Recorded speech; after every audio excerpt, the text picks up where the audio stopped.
Ready for a deep dive into something pretty cool? We're going to be tackling A1 English today. You know, like the basics. Yeah, for those just starting out, it's like a whole new world. And the best part is you don't have to be a grammar whiz or anything. Exactly. And that's actually what I loved about all this research we've been doing.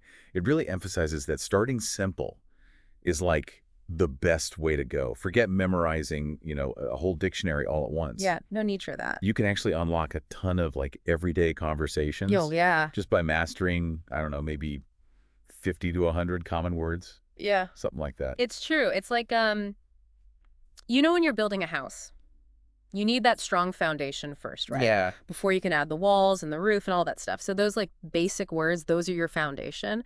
And once you've got those down, you can start building from there. I love that. Yeah. Okay, so how do we actually learn those words? I mean, flashcards can be pretty old pretty fast, I think. Yeah, they can be a little bit boring sometimes. One technique that I thought was really cool was using new words and sentences. What about visuals? Those can be pretty helpful, right? Absolutely. Like, let's say you're learning the word breakfast. Don't just think about the word itself, right? Yeah. Picture a whole breakfast spread, like those delicious pancakes, eggs, maybe some coffee. Ooh, yeah. Engaging all your senses like that, it can really make a difference. That's true. Makes it way more memorable for sure. Okay, so we've got our building blocks, the vocabulary, but what about understanding what people are saying? Listening can be tough, especially when you're just starting out. It's like you're training your ears to like tune into this whole new set of sounds, right? And, it's kind of fascinating. It's just like babies, right? They listen for months and months before they even start trying to speak. Oh, that's true. So just immersing yourself in spoken English, it really does lay the groundwork for speaking confidently later on. Wow, so how do we get that immersion if we're not, like surrounded by English speakers all the time? Well, there's this one technique that's actually really fun. It's called shadowing. Have you ever done karaoke?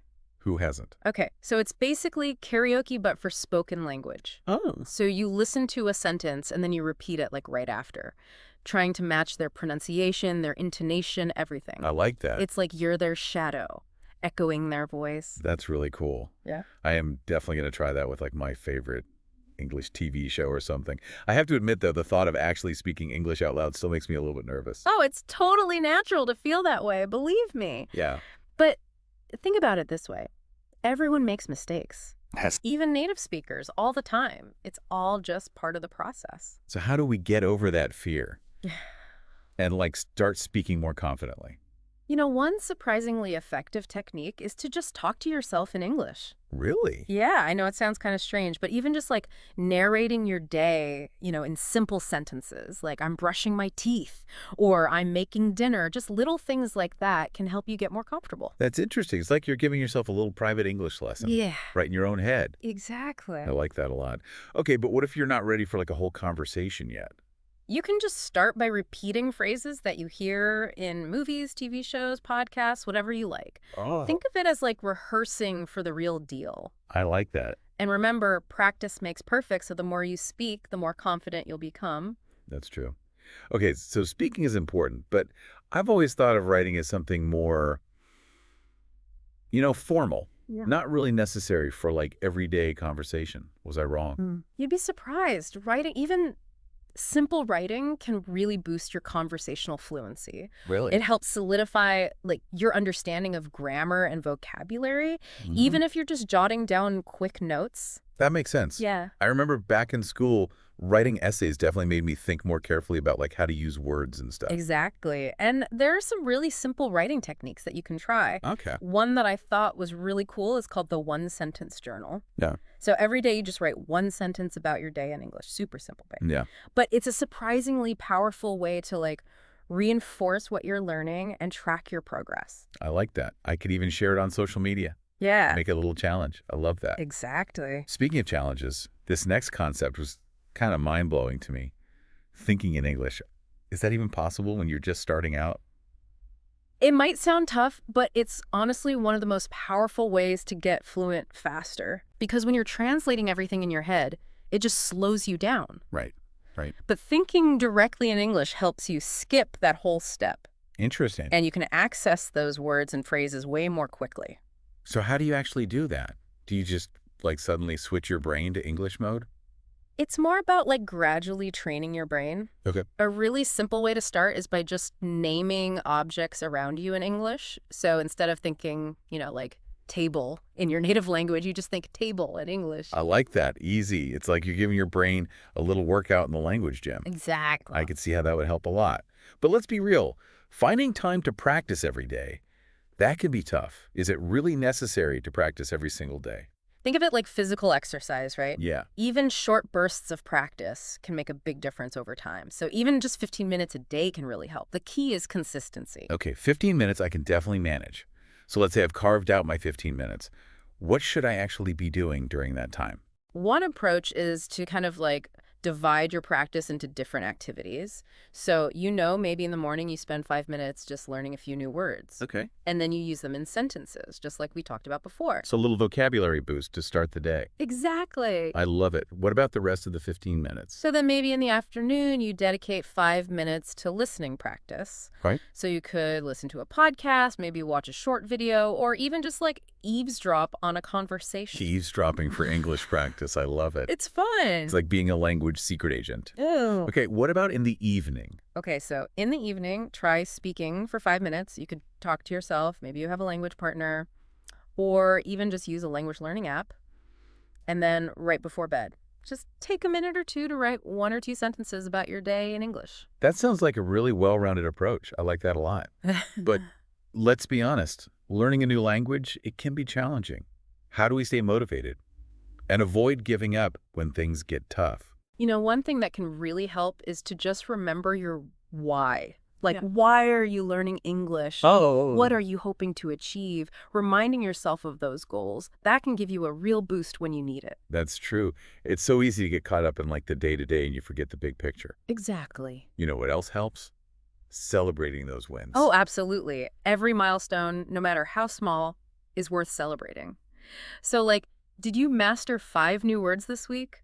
Treat yourself. I love that. Have your first conversation in English. That's a reason to celebrate. Definitely make it fun. Exactly. What else can we do to like stay on track and make sure that we're actually making progress? Tracking your progress can be really motivating. So whether you use a notebook, a spreadsheet, or even an app, just visually seeing how far you've come, it can give you that sense of accomplishment, keep you going. I love that. It's like having a map of your language learning journey Exactly. with all the twists and turns along the way. Exactly. Okay, so we've covered a lot here. Building a solid vocabulary, conquering that fear of speaking, even thinking in English. It's clear there are so many ways to approach A1 level English. And the best part is you can figure out what works best for you. Create a learning plan that fits your lifestyle. Exactly. Personalized. I love that. Before we wrap up this part of our deep dive, I want to leave you with a question. What does your ideal future self look like? When it comes to speaking English, I mean. Take a moment to just picture yourself confidently having those conversations, understanding what you hear, expressing yourself easily. Hold on to that vision, because every little step you take brings you closer to that future. We'll be back in a moment to explore even more. Stay tuned.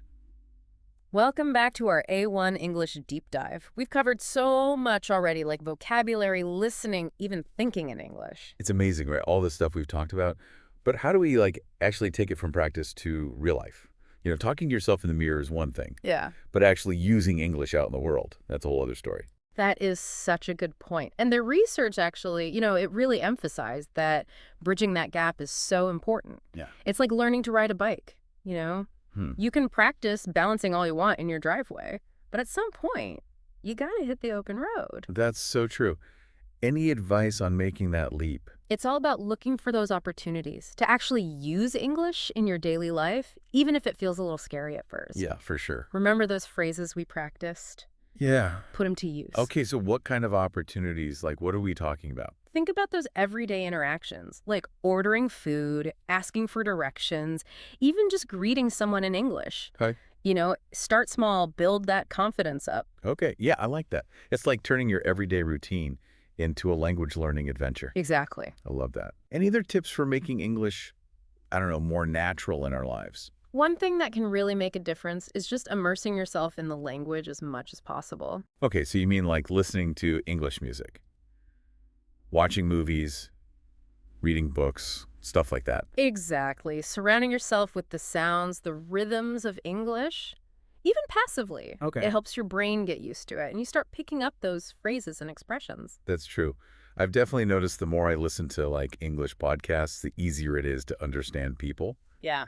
when they're speaking English, I mean. It's like you're training your ear to just decode the language.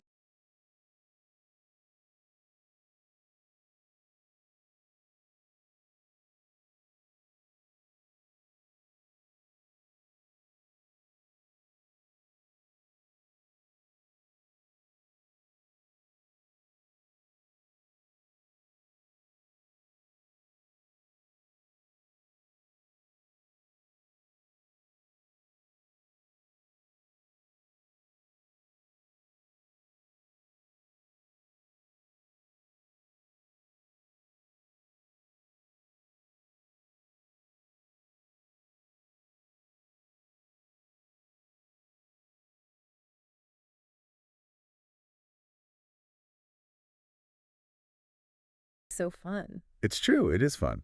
I actually got hooked on this British comedy show, and I was amazed by how much I learned without even like realizing it. Oh, that's great. Speaking of British English, do we need to like worry about different accents at this level?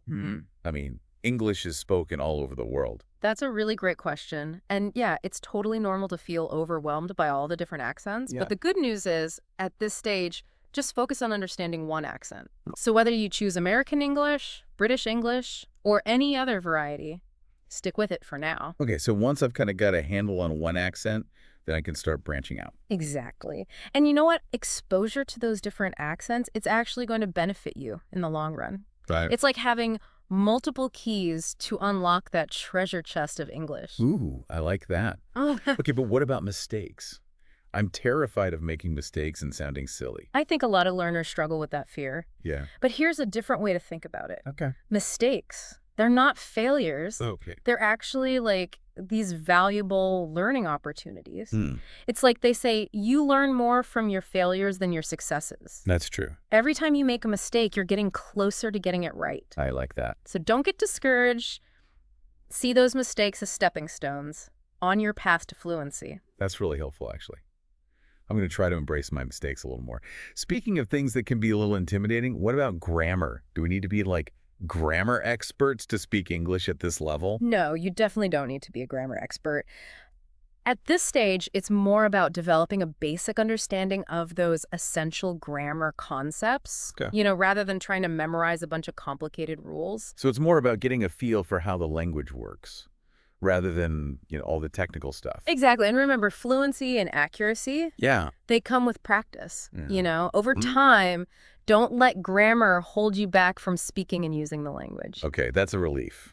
I'm much more interested in like actually having conversations than analyzing sentence structure or whatever. But let's be honest, sometimes it's hard to find the motivation to keep going. What can we do to like boost our confidence and stay motivated? Confidence is so important when it comes to learning a language. And one of the best ways to build that confidence is to actually celebrate your achievements, no matter how small they are. Okay, so it's like giving yourself a pat on the back Yeah. for every step forward. Exactly. I like that. And remember, you're not alone in this.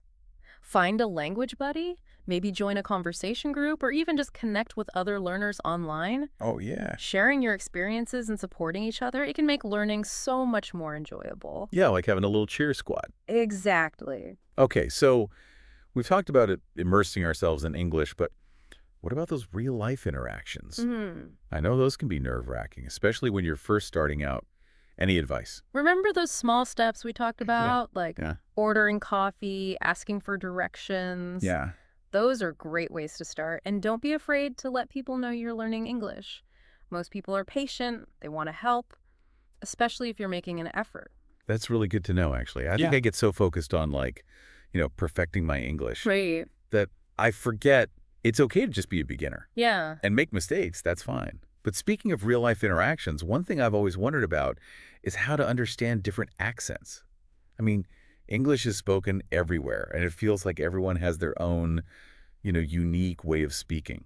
You're absolutely right. And it's great that you're thinking about this already. Exposure is key. Okay. The more you listen to a variety of English speakers, the more your brain will adapt. to those different pronunciations. Oh, that's interesting. So it's like I'm training my ear to decode those different versions of English. Just Exactly. like I train my eye to recognize different handwriting styles. I love that. Exactly. And remember, even native speakers have trouble understanding each other sometimes. Oh, that makes me feel a little bit better. So don't get discouraged if you don't catch everything right away. It's a journey. It takes time. It takes practice. This has been so helpful, actually. I feel like we're starting to see that bigger picture of what it really means to learn English at this A1 level. Mm. It's not just memorizing words and grammar rules. Yeah. It's about immersing yourself in the language, Yeah. embracing those mistakes as chances to learn, Yeah. and finding ways to make it fun and just a natural part of your life. You've got it. And remember, confidence is key. The more you believe in yourself and your ability to learn, the faster you'll progress. So true. Before we move on to our final part, we'll leave you with a thought. How can you create that more immersive English environment for yourself? What small changes can you make today to really bring English into your daily routine? We'll be back in a moment to explore even more. Stay tuned. Welcome back to the final part of our deep dive, A1 English. I feel like we've uncovered so many useful things already, from practical tips to shifting our whole mindset. It's been quite a journey so far. It really has. But there are a few more nuggets of wisdom we haven't touched on yet. Okay, I like it. Nuggets of wisdom. One that really stood out to me is the importance of setting those realistic goals. Right. Because aiming too high too soon, that can be a recipe for disaster, I think. Oh, yeah, for sure. You just get frustrated, you burn out. Yeah, exactly. But how do we find that sweet spot, between challenge and something that's actually doable? It's all about breaking down those big goals Okay. into smaller, more manageable steps. Okay. Think of it like climbing a mountain, right? Okay. You wouldn't just try to leap to the summit in one go. Right. No. You'd plan a route, you'd have base camps along the way. So instead of saying, I want to be fluent in English, I might say, okay, in the next 3 months, I want to be able to introduce myself and have a basic conversation about, my hobbies or whatever. Exactly. That's a perfect example of a SMART goal. SMART goal. What's that? Specific, measurable, achievable, relevant, and time-bound. Wow. Okay, I'm writing that down. SMART. It gives you a clear target and a time frame, so you know what you're working towards. Okay, I love that. So it's like a cheat code for goal setting. Exactly. SMART. Sure. Okay, but even with those SMART goals, it's still easy to get discouraged when you hit a snag, Yeah. What are some things we can do to stay motivated and keep that momentum going? One really powerful technique is to focus on your progress rather than perfection. Language learning, it's a marathon, not a sprint. So celebrate every milestone, no matter how small. I'm so on board with celebrating those little wins. Oh, yeah. It's like giving yourself little rewards along the way, right? Keeps you going. Exactly. And don't forget positive self-talk. Oh, yeah. Super important. So instead of beating yourself up over mistakes, acknowledge the effort, right? Yeah. Focus on how far you've come. Be your own cheerleader. That is so important. Being kind to yourself. It's just as important as, practicing your grammar and all that stuff. Absolutely. Speaking of which, one area that I still find kind of confusing is that whole British English versus American English thing. Yeah. Do we need to pick a side at this level?